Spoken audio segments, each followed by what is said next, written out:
क्या होगा अगर आप जो भी पढ़ो वो आपको हमेशा के लिए याद हो जाए और आप चाहकर भी उसे ना भूल पाओ। आपने इस टॉपिक पर यूट्यूब पर पहले भी बहुत सारे वीडियो देखे होंगे। किसी ने कहा होगा बादाम खा लो, तो किसी ने कहा होगा सुबह टहल लो। लेकिन आज मैं आपको जो बताने वाला हूँ वो काफ़ी ज़्यादा डिफरेंट है। और अगर आपने इसको समझ लिया तो आपको अपना पढ़ा हुआ पहले के मुकाबले ज़्यादा याद रहने लगेगा। और इसके लिए जानना ज़रूरी है कि आखिर आप पढ़ा हुआ भूल क्यों जाते हो। मुझे एक चीज़ बताओ, हमें ऐसी कौन सी चीज़ है जो हमेशा याद रहती है? किसी खूबसूरत से इंसान की शक्ल, किसी दोस्त की बातें, किसी अच्छी फिल्म की बढ़िया सी कहानी, कोई बेहतरीन सा गाना या कोई बहुत दुखी कर देने वाली घटना। ये ऐसी चीज़ें हैं जो आप चाहकर भी नहीं भूल पाते। आपने कभी इनको याद करने की कोशिश नहीं की थी, लेकिन फिर भी ये आपके दिमाग की गहराइयों में है और आप इन्हें हमेशा याद रखते हो।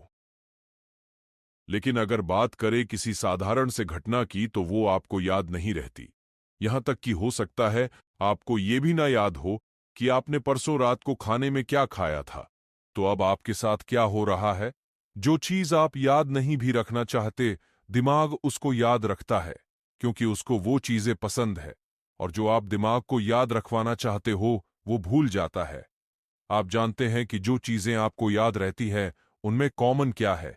उनमें कॉमन है एक भावना, एक इमोशन। गाना आपको मजा देता है, घटनाएं रोचक होती हैं, किसी खूबसूरत लड़की या लड़के की शक्ल आपको अच्छी लगती है, कोई बुरी घटना आपको दिल से दुखी कर देती है। ये सारी चीजें हैं जो आपको याद है। ये आपकी खुशी या गम की भावनाओं से जुड़ी हुई है। और साथ ही एक और चीज है, ये सारी चीजें हैं जो आपको याद रहती हैं। ये इंटरेस्टिंग है, आपके दिमाग को इनमें मजा आता है। आपकी तारीफ हो या आपकी बुराई हो, वो आपको हमेशा याद रहती है, क्योंकि वो आपकी भावनाओं से जुड़ जाती है। वो आपके लिए यादगार बन जाती है। अब आप पढ़ाई को इंटरेस्टिंग बना सकते हो या नहीं, ये आपके हाथ में है। लेकिन आप पढ़ाई को भावनाओं के साथ जरूर जोड़ सकते हो, और उसका तरीका अब मैं आपको आगे बताने वाला हूं। देखो, सबसे पहले आपको पढ़ाई को अपने इंटरेस्ट से जोड़ना पड़ेगा, क्योंकि जो चीज इंटरेस्टिंग होती है वो जरूर याद रहती है। अब आप कहोगे पढ़ाई में इंटरेस्ट नहीं है, मुझे इसीलिए कुछ भी याद नहीं होता। तो इंटरेस्ट जगाने का एक बहुत सिंपल सा तरीका है। देखो, आपको अगर कहीं पर भी जाना है तो आपको उस मंजिल में इंटरेस्ट होता है ना, कि रास्ते में पढ़ाई एक रास्ता ही है जो आपको अपने गोल तक ले जाता है। अब अगर आपको अपनी पढ़ाई में इंटरेस्ट नहीं है, इसका मतलब ये है कि आपके पास अभी तक अपना कोई गोल नहीं है। तो सबसे पहले लाइफ में आपको अपना एक ऐसा गोल बनाना पड़ेगा जो वाकई में इंटरेस्टिंग हो, आपकी भावनाओं से जुड़ा हुआ हो, और आप वाकई में वहां पहुंचना चाहते हो या वैसा बनना चाहते हो। अब जब एक बार आपका अपने गोल में इंटरेस्ट सेट हो गया, अब उस गोल को अचीव करना ही आपकी लाइफ का एकमात्र मकसद होगा। और उस गोल को अचीव करने के लिए किया जाने वाला हर काम आपको जरूरी लगेगा। और अगर कोई चीज जरूरी लगती है तो ये भी हमारी भावनाओं से जुड़ जाती है।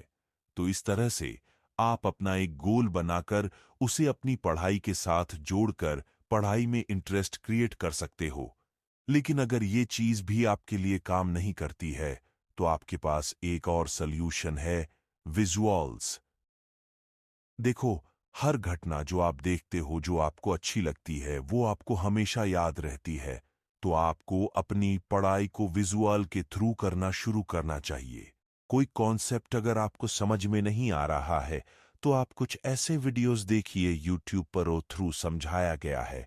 कभी कभी केवल अक्षर काफी नहीं होते किसी चीज को हमारे दिमाग तक अंदर ले जाने के लिए, लेकिन कोई चित्र या फिर कोई विजुअल ये काम बड़े आराम से कर सकता है। या आप चाहो तो अपनी पढ़ाई में खुद विजुअल्स को इमेजिन कर सकते हो।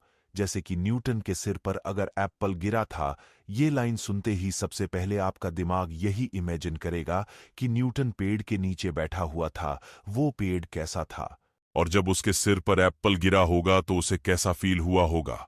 तो जिस भी बच्चे ने बचपन में ये बात पढ़ी थी कि न्यूटन के सिर पर एप्पल गिरा था, वही घटना कभी नहीं भूलता, क्योंकि उसने इस चीज को इमेजिन किया था। इस घटना के मन में विजुअल्स बना लिए थे। तो अगर आप किसी चीज को याद रखना चाहते हो तो सबसे पहले पढ़ाई में इंटरेस्ट क्रिएट करो, अपना एक गोल बनाओ, और फिर उसके बाद विजुअल्स की हेल्प से अपनी इमेजिनेशन की हेल्प से उस चीज को इतना इंटरेस्टिंग बना लोगे आप खुद उसे कभी ना भूल पाओ। ये दोनों चीजें काफी अजीब लग रही हैं, लेकिन आप एक बार अगर इन्हें करने की कोशिश करोगे तो ये बहुत मजेदार है। और जो चीज मजेदार होती है आपके दिमाग को वो करने में बड़ा मजा आता है, वो चीज उसे हमेशा ही याद रहती है। तो आई होप कि आप जब पढ़ाई करने बैठोगे तो इस टेक्निक को एक बार यूज करके जरूर देखना। डेफिनेटली आपको इससे बहुत ज्यादा हेल्प मिलेगी। और अगर ऐसा हो तो मुझे पढ़ाई करने के बाद इस वीडियो पर वापस आकर कमेंट करके जरूर बताना। और अगर ये वीडियो आपको अच्छा लगा है, थोड़ा सा भी हेल्पफुल लगा है, तो लाइक, सब्सक्राइब, शेयर और कमेंट करके अपना आशीर्वाद प्रस्तुत करें। धन्यवाद।